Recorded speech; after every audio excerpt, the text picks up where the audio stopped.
I'm Miss Alyssa. And I'm Miss Teresa. And welcome to our What's New talk. So today we're going to show you some of the new children's books that have been added to our collection recently. Yep, so let's get into it. We're going to go into board books and picture books. So for one of the board books, we have the I Am Curious collection. And these are little books about like famous people. So in this one, it's going to be Albert Einstein.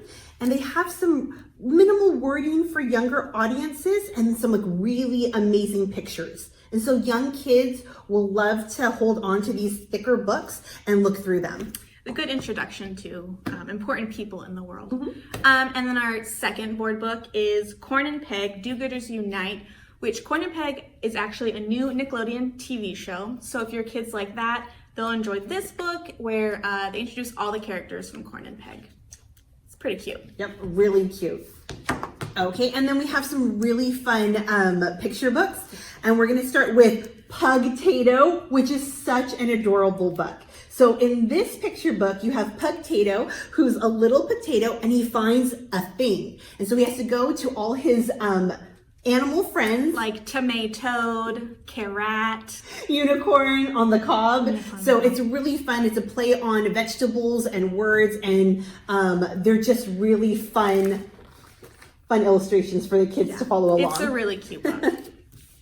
And then we have Pig the Slob. I think Pig the Pug needs no introduction, by Aaron Blabey. Pig gets in trouble again, as usual. He doesn't want to get off the couch and stop playing video games. Oh no. So he gets into a bit of a mess. He's always getting into a mess. You've got to check out. That's also part of a series. It's super fun. Yes, a very popular series. Okay, and then we have Evelyn Del Rey is Moving Away. And this is a great book about two friends, and they share a lot of similarities, but one of them is moving away. And so it's a touching story about how they deal with losing a friend. And so that's something to check out as well. That's also written by Meg Medina, who is a Newbery medalist. That's right. And our last suggestion is Feast of Peas, which I really liked. It was really funny. It's about Jiva, who works in his garden, and his precious peas start going missing. And so it's him and his friend go about trying to catch the perpetrator. Yeah, find those peas. It's a lot of fun. So that's Feast of Peas by Kashmira Sheth. Awesome. So now we're going to go over our in-betweens and I Can Reads. So with the I Can Reads, it's going to be this right here, See Sheep. This is a ready-to-read book. And this is going to contain pre-level 1 reading. So you're going to do shared reading and simple words for the kids with some really fun illustrations. And this book is about sea sheep, and so about sheep who spend the day at the beach. It's very cute. Try saying that 3 times fast. Oh no, I wouldn't be able to. See sheep, see sheep. Our second one is Cece Loves Science, which is about Cece learning about push and pull, which are science terms. It is a reading level 3, so it's better for emergent readers, and it has a bit more complex plot for them to follow. So Cece is in her science class, and she brings along her dog Einstein. Okay, and then another book that we have is What About Worms? And this is such a fun book. This one's by Ryan T. Higgins, but the illustrator is Mo Willems. So you will know him from the Elephant and Piggy story. And so it's all in the same universe, but this one's about Tiger. And Tiger hates worms. And so it just goes through all the things about how worms ruin all the things that he loves. It's very cute. And our last pick for our I Can Reads is a Moby and Toby, or Moby, Shinobi, and Toby too. Surf's up, so Moby and Toby want some sun, so they go and have a beach day. And it is in actually like a graphic novel I Can Read, illustrated. Something really appealing to new readers.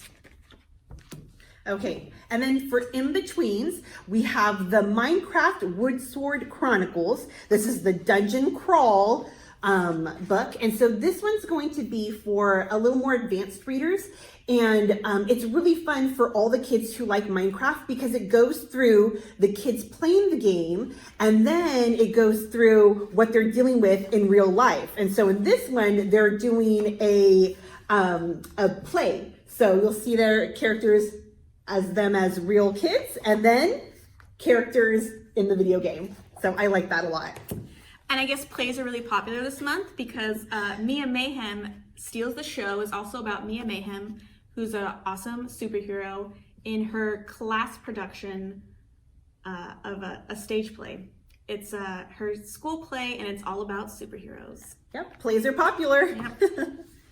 And our last pick is another installation of the Bad Guys series. This is the Bad Guys in Dawn of the Underlord, which I think is about Mr. Snake. If you know, you know.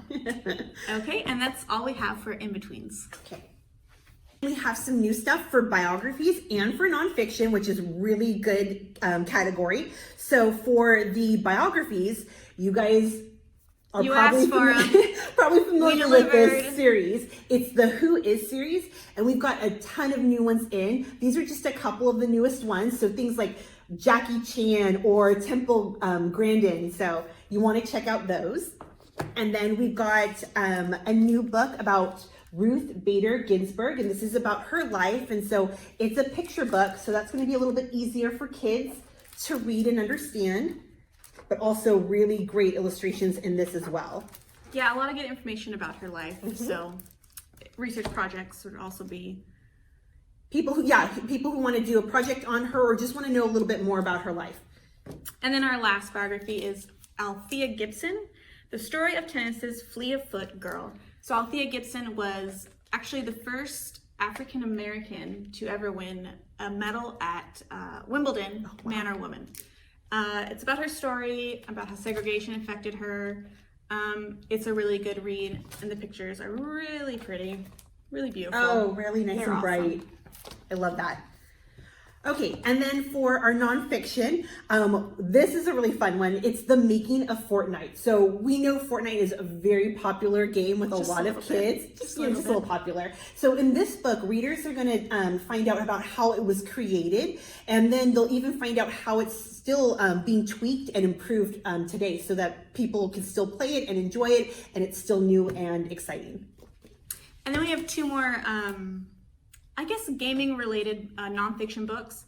This is the Lego Games book, which has brain teasers, games, challenges, and puzzles, all having to do with your favorite building materials, Legos. We know a lot of kids really like the Legos. I like Legos too. And then we have Ultimate Slime, which is a really cool book on how to make some borax-free slime. They have cloud slime, kawaii slime, hybrid slimes, every kind of slime. I know. This is good for mom and dad and for kids. Oh no, I'll have to check that out because I like slime too. Yeah. Okay, and our last two categories are going to be for graphic novels and children's fiction. So for graphic novels, we have Fright at the Museum, which is a Descendants graphic novel. So if you guys have read any of the Descendants books or watched any of the Disney movies, then you're going to really enjoy this graphic novel. It has Mel, Evie, Jay, and Carlos, and all of their friends. And they're going to be hanging out and dealing with a fright at the museum. So really cool. Cool. We also have DC's Superhero Girls in Powerless, which is about the power going out in Gotham, and Batgirl, Wonder Woman, Bumblebee all have to band together to fix the problem. Oh, that's going to be really good. And of course, graphic novel is always pretty. Okay, and if you still like that superhero, you're going to want to check out Black Panther. This is Rise Together, and this is going to be adventures for T'Challa and his sister Shuri and all the fantastic citizens of Wakanda. And again, you're looking at that really great art throughout the whole book. And our last pick is an I Survived graphic novel. I Survived are really popular, I'm sure you know. This is about the sinking of the Titanic in 1912, and it follows George Calder, who's possibly the luckiest kid to be on the Titanic, but as we know, disaster strikes. That's going to be a good one too. So when we're looking at children's fiction, we have two really good ones. This one is Clean Getaway by Nick Stone. And we have our main character, Scoob, and he goes on an unplanned road trip with his grandmother. So you can just imagine all the crazy things that are going to happen with that. So be sure to check it out. This one sounds like a really fun one. And our last choice is A Home for Goddesses and Dogs. And I'm going to read right off the cover because I think it sums it up really well. A Home for Goddesses and Dogs sings about loss and love and finding joy in new friendships and a loving family, and the world's best bad dog. Oh, that sounds good. It's really sweet. Check it out. Okay, so these are just a couple of the newest items that we have in our collection. Yep. Be sure to check them out through our catalog and come back. We'll see you next month for even more new cool items we have to share with you. Okay, thank you. Bye.